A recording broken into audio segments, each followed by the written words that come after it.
Good afternoon. मैं आचार्य सुशीला योगाचार्य। तो कल हमने जो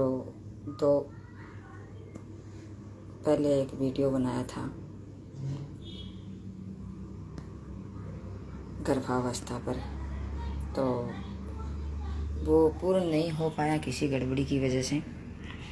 तो उसमें आसनों के बारे में मैं आपको नहीं बता पाई कि आसन कौन कौन से कैसे कैसे करने हैं। उसमें मैंने आपको मतलब सूक्ष्म क्रियाओं के बारे में बताया और कुछ प्राणायाम के माध्यम से बारे में बताया। तो ये चीज़ मतलब सूक्ष्म क्रियाएं और प्राणायाम ये तो आपको करने ही करने हैं। बाकी दूसरी चीज़ ये है कि हम जैसे सरल आसन हैं वो भी अब कर सकते हैं। सरल आसनों में हम चर्चा करेंगे अब आपके समक्ष।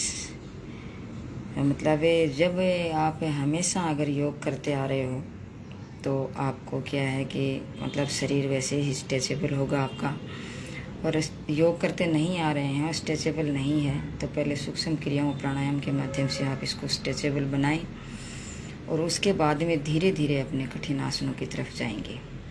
तो कठिन आसनों में जैसे मैं आपको बताऊं, मतलब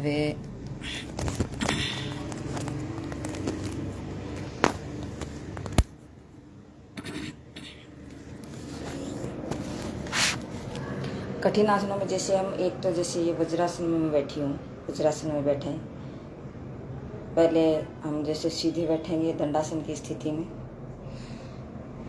इस प्रकार से देखो दंडासन की स्थिति में इस प्रकार से बैठेंगे। दाएं साइड से हाथ लेते हुए बाएं साइड से अपने दोनों पैर ऐसे करके वज्रासन में, ये वज्रासन में खाना खाने के बाद में हम बैठ सकते हैं और इस अवस्था में भी आप बैठ सकते हैं। फिर आप क्या करेंगे, मतलब स्थिति लेंगे शशांक आसन। शशांक आसन में ऐसे तो आगे ऐसे तो झुक नहीं सकते। इसके लिए हमें क्या करना पड़ेगा, अपने पैरों को थोड़ा खोलना पड़ेगा। इस प्रकार से आगे से ऐसे खोलना पड़ेगा और अगर स्ट्रेचेबल है शरीर तो इस प्रकार से बैठेंगे और फिर धीरे धीरे इस प्रकार से चलने का प्रयास करेंगे। आगे ऐसे झुकेंगे, ज़्यादा नहीं झुकना है, ज़्यादा ज़बरदस्ती नहीं करनी है, थोड़ा थोड़ा झुकना है ताकि अपनी स्पाइन है वो सीधी रहे। स्पाइन सीधी रहेगी तो हमारे बच्चे में भी हल्का सा थोड़ा फायदा होगा। इस प्रकार से करें और अगर नहीं हो रहा है आपसे तो ज़बरदस्ती नहीं करनी है। फिर अपन करेंगे जैसे ये आसन, जैसे मैं अब आपको बताने वाली हूँ मार्जारी आसन, इसको आप कर सकते हैं। इस प्रकार से करेंगे ये, इस प्रकार से ऐसे करके श्वास भरते हुए इससे आपको बहुत फायदा होगा। आपके पेट में, आपकी रीढ़ में बहुत ही लचीलापन आएगा और बच्चे को आराम मिलेगा और बच्चे को ऑक्सीजन अंदर जाने में फायदा होगा। फेफड़े में भी प्रभाव पड़ेगा, हमारे लंग्स हैं उसमें प्रभाव पड़ेगा, हमारे हार्ट में प्रभाव पड़ेगा। श्वास भरते ऊपर,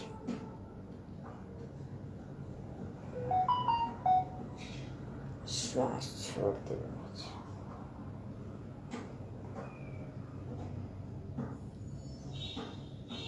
श्वास भरते ऊपर, श्वास छोड़ते नीचे। इस प्रकार से आप इसको कर सकते हैं। और फिर आप देखें तो जैसे पहले की औरतें हैं जैसे चक्की चलाया करती थी, तो दोनों पैर ऐसे करें, दोनों पैरों को खोल दें, अपने दोनों पैरों को इस प्रकार से खोल के और दोनों हाथ इस प्रकार से ऐसे करके पीछे जाए, पूरा ऐसे पूरा घुमाए।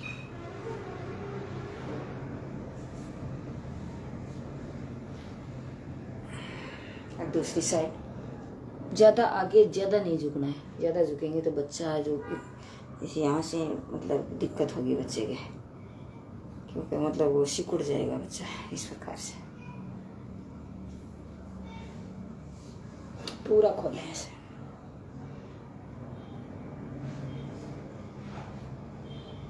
इस प्रकार से, ताकि यहाँ की कमर पर, हमारी थाइज पर, हमारे नितंब पर बहुत अच्छा प्रभाव पड़ेगा। और फिर धीरे धीरे ऐसे करने का प्रयास करें, ऐसे साइड में से। जबरदस्ती नहीं करनी है, ज़्यादा नहीं झुकना है, जितना झुक सकते हैं उतना झुकने का प्रयास करें ऐसे, इस प्रकार से। इस प्रकार से झुकने का प्रयास करें। और फिर देखें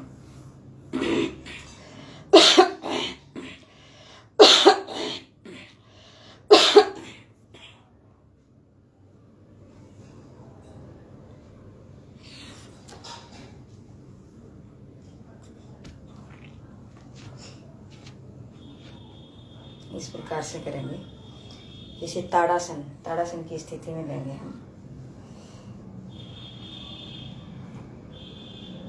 पैरों में इतना फासला रखें ताकि आपके शरीर को आप बैलेंस बना सकें। मतलब पूरा एकदम से सीधा, थोड़ा सा बीच में 1-1.5 फीट का फासला होना चाहिए। श्वास भरते हुए दोनों हाथ ऊपर इंटरलॉक करेंगे, हथेलियां ऊपर की तरफ, और ऊपर पूरे अपने पंजों पे पूरा भार, एड़ियां ऊपर उठाने का प्रयास करें। पूरे शरीर को ऊपर की तरफ खींचेंगे तो हमारे लेंस प्रभाव में आएंगे, हमारे फेफड़े प्रभाव में आएंगे, और पूर्ण रूप से पूर्ण कोशिका तक, संपूर्ण कोशिकाओं तक अपना ऑक्सीजन पहुंचने का प्रयास होगा। संपूर्ण कोशिकाओं तक ऑक्सीजन पहुंचेगी, और ये ऑक्सीजन बच्चे को भी भरपूर मात्रा में मिल सकेगी। इस प्रकार से करें। फिर श्वास छोड़ते हुए धीरे धीरे वापस लेके आए, यह होगा। फिर आता है त्रियक ताड़ासन। त्रियक ताड़ासन में भी बस इतना ही, अपने पैरों के बीच में इतना फासला होना चाहिए। और ऐसे करके श्वास भरते ऊपर, इस प्रकार से इंटरलॉक करेंगे। फिर राइट साइड बेंड करेंगे। इससे हमारे हार्ट और लंग्स में प्रभाव में आएगी, अच्छी तरह से ऑक्सीजन अंदर जाएगी, बच्चे के पास भी पूर्ण रूप से ऑक्सीजन पहुंचने का एक जरिया मिलेगा। श्वास भरते ऊपर,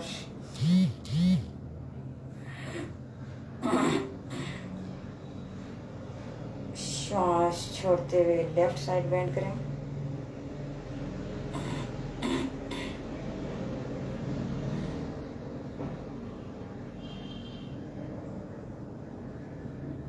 श्वास भरते हुए वापस रुकने का प्रयास।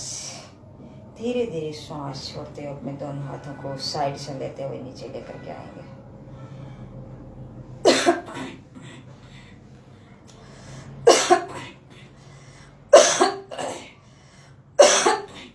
कटी चक्रासन, जैसे हम कटी को साइड में चक्रासन करेंगे, जैसे इस प्रकार से अपने पैरों में 2-2.5-3 फुट का फासला, और दोनों हाथ साइड में ऐसे लेंगे। श्वास भरते हुए ऊपर, और फिर दोनों साइड ऐसे।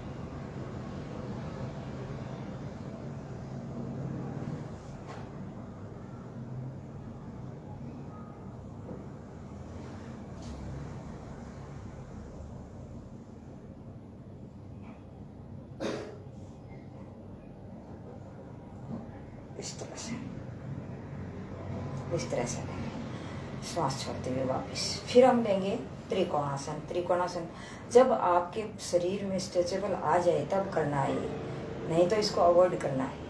अगर ज़बरदस्ती अगर करेंगे तो यहाँ कोई भी नस है वो मतलब आपके दिक्कत कर सकती है, नस पे नस चढ़ सकती है, या बच्चे में कोई जैसे कहीं किस प्रकार से बच्चा है उसमें दिक्कत आ सकती है। लेकिन अगर शरीर धीरे धीरे ये प्राणायाम और सूक्ष्म क्रिया करने के बाद में जब स्ट्रेचेबल हो जाए तो उसके बाद में आप इसको कर सकते हैं, कोई दिक्कत वाली बात नहीं है। इससे वैसे कोई नुकसान होने वाली बात नहीं है। तो त्रिकोणासन ऐसे करेंगे, बायां पैर है थोड़ा सा इधर साइड करेंगे, और दायां पैर का पंजा सीधा रहेगा, और बाएं पैर है उसका पंजा इधर साइड से सीधा रहेगा। ऐसे करके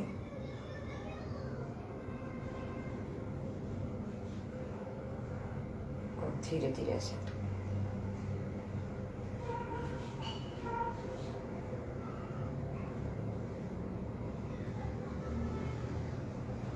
वापिस इधर साइड पैर को करेंगे।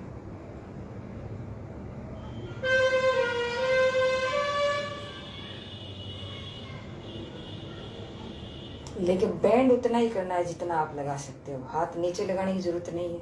जितना आप इतना होता है तो इतना ही करना है, इससे ज़्यादा नहीं करना है। अब धीरे धीरे अपने आप धीरे धीरे होना शुरू हो जाएगा। और फिर आता है विक्रम त्रिकोणासन।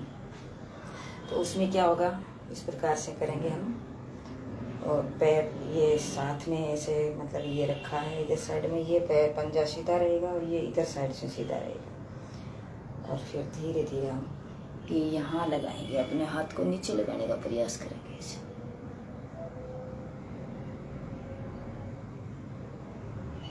श्वास भरते हुए वापस दूसरी साइड में ऐसे करके इस प्रकार से ऐसे करके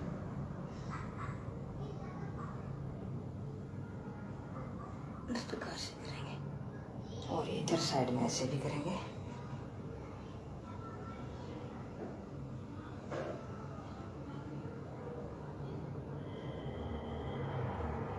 इस प्रकार से करने का प्रयास वापिस।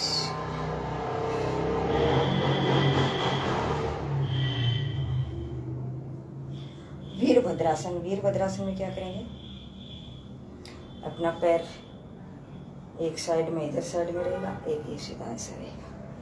और ऐसे करके श्वास भरते हुए दोनों हाथ ऊपर और ऐसे मोड़ करके अपने घुटने को थोड़ा मोड़ करके इस प्रकार से रहे।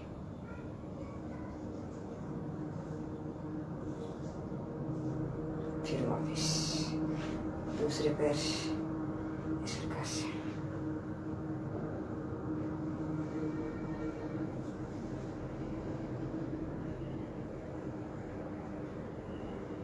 श्वास भरते वापिस इस प्रकार से करें।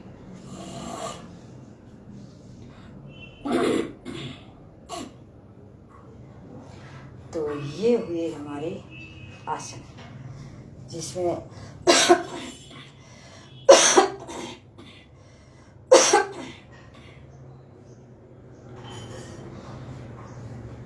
इस गर्भावस्था में हम कर सकते हैं। फिर देखें तो हम लास्ट में क्या करते हैं, जैसे ध्यान मुद्रा में बैठे, क्योंकि ध्यान मुद्रा में जब हम बैठेंगे तो हमारे मस्तिष्क में बहुत ज़्यादा शांति मिलेगी, और हमें शांति मिलेगी तो हमारे बच्चों को भी शांति मिलेगी। तो सुखासन में बैठे, आलती पालती मार करके बैठे। मैं तो पद्मासन लगा रही हूँ, लेकिन आपसे पद्मासन नहीं लगेगा और लगाना भी नहीं चाहिए। और दोनों हाथ इस प्रकार से हमारे ज्ञान मुद्रा में रहेंगे या चिन्ह मुद्रा में रहेंगे। आंखें हमारी कोमलता से बंद रहेंगी और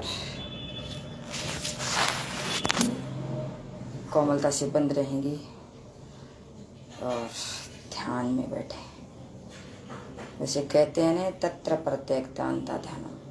तत्र प्रत्येकतांता ध्यानम मतलब ध्यान, जैसे हम धारणा लगाते हैं तो हमारे क्या होता है कि उसमें हम एक जगह अपने एक विचार पर एक धारणा बना लेते हैं, एक विचार पर हम टिक जाते हैं। और वो धारणा जिस विचार पर हम लगाई है, फूल पे लगाई है या फिर मतलब अपने आज्ञा चक्र पर लगाई है या फिर कोई पर्वत पर लगाई है, कहीं भी हमने जैसे एक अपनी धारणा बनाई है, अपना एक विचार मतलब बनाया है, एक जगह टिकाया है, उसको लंबे टाइम तक एक तान बने रहना, उसे हम ध्यान कहते हैं। जैसे तत्र प्रत्येकतांता ध्यानम, ऐसे पतंजलि जी ने कहा है। तो वो एक जगह लगाए रखना, जैसे मतलब बहुत ध्यान भी कई प्रकार के, 3 प्रकार के बताए हैं हठ योग में भी। सूक्ष्म ध्यान है, ज्योतिर्ध्यान है, कुंडलिनी ध्यान है, इस प्रकार से कई ध्यान बताए हैं। तो ये मतलब इसको लगाना, एक जगह टिके रहना लंबे टाइम तक। जैसे हम एक पीपे में मतलब हम डालते हैं तेल, वो तेल है वो एक धार बना हुआ दूसरे पीपे में जाता रहता है, उस प्रकार से हमें ध्यान को लगाना होता है। तो ये ध्यान लगाएंगे तो हमारा मन और मस्तिष्क है शांत रहेगा। तो इस प्रकार से हम चिन्ह मुद्रा में बैठें और गहरा लंबा श्वास लें और छोड़ें। जब तक हम ध्यान लगा सकते हैं 10 मिनट, 15 मिनट, आधा घंटा या 20 सेकंड, 30 सेकंड, जितना भी आप लगा सकते हैं उतना लगाने का ध्यान कोशिश करें। सिर्फ हमारा जैसे आज्ञा चक्कर भी यहाँ है, आज्ञा चक्कर पर ध्यान लगाया या हमारे मन पे ध्यान लगाया या हार्ट पे ध्यान लगाया या हमारी आत्मा पे ध्यान लगाया, तो जब हम लगाते हैं तो उस ध्यान को वहीं रखें, कहीं इधर उधर विचलित न होने दें, चंचल न बनने दें हमारे मन को, और वहीं एक जगह स्थिर रहें और अपनी श्वास पर टिके रहें। धीरे धीरे धीरे धीरे हमारे अंदर है वो शांति आना महसूस हो जाएगी, हम शांत हो जाएंगे। और वो शांति जब हमारे बच्चे को मिलेगी तो वो बच्चा बहुत ही सुंदर और बहुत ही सुशील और सहजता लिए हुए और अपने अच्छे व्यक्तित्व का और एक अच्छे चरित्र निर्माण का जो बच्चा वो पैदा होगा, और एक संतुलित जीवन जीने वाला बच्चा पैदा होगा। तो उसको हम अगर ऐसा बच्चा अगर पैदा होता है तो हम क्यों ना ऐसी क्रियाएं करें ताकि हमें फ़ायदा हो। तो कहते हैं ना, योग एक जीवन जीने की कला है। अगर योगमय जीवन हम जीते हैं तो योगमय जीवन में एक अध्यात्म भी आ जाता है, एक अच्छा व्यक्तित्व भी आ जाता है, विवेक भी आ जाता है, चरित्र भी आ जाता है, हमारे आचार विचार, आहार विहार और हमारे जो दिनचर्या है, हमारी ऋतुचर्या है, हमारे सबके साथ जो रिलेशन है, हमारे जो मतलब भी एक सौम्य व्यवहार है मतलब हो जाता है। हम सबके साथ एक अच्छा व्यवहार प्रस्तुत करते हैं। इस प्रकार का बच्चा जब पैदा होता है तो मैं तो ये मानती हूँ कि हमें योग करना चाहिए। तो गहरा लंबा श्वास लेंगे, छोड़ेंगे।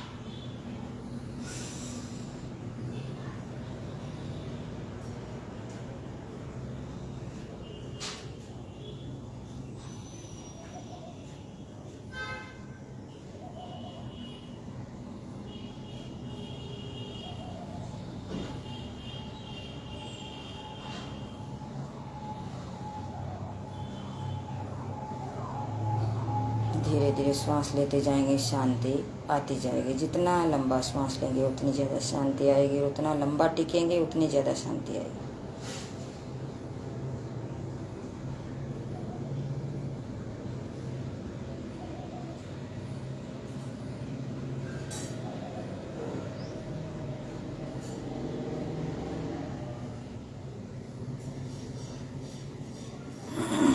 ये इस प्रकार से ध्यान लंबे टाइम तक करते रहे। एक शवासन में है, जैसे हम सीधा पीठ के बल लेट जाते हैं, बिल्कुल सीधा लेट जाते हैं या फिर भी सीधा लेटते हैं, उसे शवासन भी बोलते हैं और एक योग मुद्रा भी बोलते हैं। तो इन दोनों में अगर हम जब ध्यान वो लगाते हैं सो करके तो हमें बहुत ही ज़्यादा बेनिफिट मिलता है। बैठे हैं तब भी ज़्यादा बेनिफिट मिलता है, लेकिन सो करके जब करते हैं तब भी हमें बहुत ज़्यादा बेनिफिट मिलता है। तो शवासन में क्या है कि हम सीधे बिल्कुल पीठ के बल ऐसे, जैसे हमारी रीढ़ है पीछे, इस पीठ के बल ऐसे सीधे लेट जाते हैं और हमारे दो पैर हैं, जैसे इतना फासला होता है दोनों पैरों के बीच में, ये दोनों अंगुलियों में जितना फासला है इतना फासला हमारे पैरों में होगा।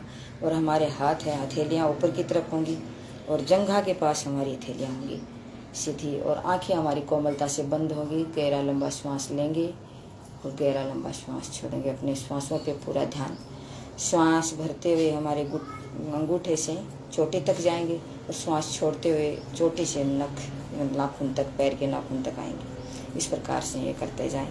बहुत अच्छा बेनिफिट मिलता है, बहुत फ़ायदा मिलता है, बहुत शांति मिलती है। तो इससे क्या है कि हमें एक बहुत ही सुंदर हमारे जीवन शैली बन जाती है, हमारा सुंदर व्यवहार बन जाता है, हमारी सोच है वो सुंदर हो जाती है, हमारे विचार हैं वो सकारात्मक हो जाते हैं।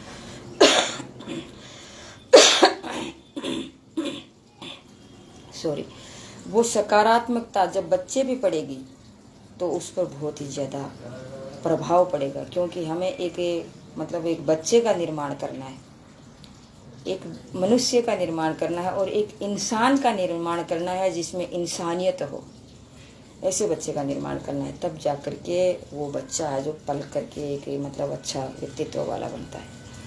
तो ऐसा ज़रूर करें और मेरे वीडियो को लाइक शेयर सब्सक्राइब ज़रूर करें। सब्सक्राइब करेंगे तो आपको फ़ायदा, लाइक करेंगे मुझे फ़ायदा, और शेयर करेंगे तो आपके जो रिलेशनशिप में जो भी आपके हैं तो उनके, या तो कोई गर्भावस्था में होगा या कोई बीमार होता है तो भी उसको मतलब शांति मिलती है, फ़ायदा होता है। योगासन से फ़ायदा हर चीज़ में होता है, चाहे गर्भावस्था हो चाहे साधारण अवस्था हो। जब योग करेगा तो उसको बेनिफिट मिलेगा ही मिलेगा। अगर बेनिफिट मिलता है तो क्यों न किया जाए, इसे करना चाहिए। तो सभी को लाइक शेयर सब्सक्राइब जरूर करें, अपने संबंधों तक, अपने रिश्तेदारों तक पहुंचाएं। और अब मैं देती हूँ डॉक्टर सुशीला योगाचार्य अपनी वाणी को विराम। जय हिंद, जय भारत।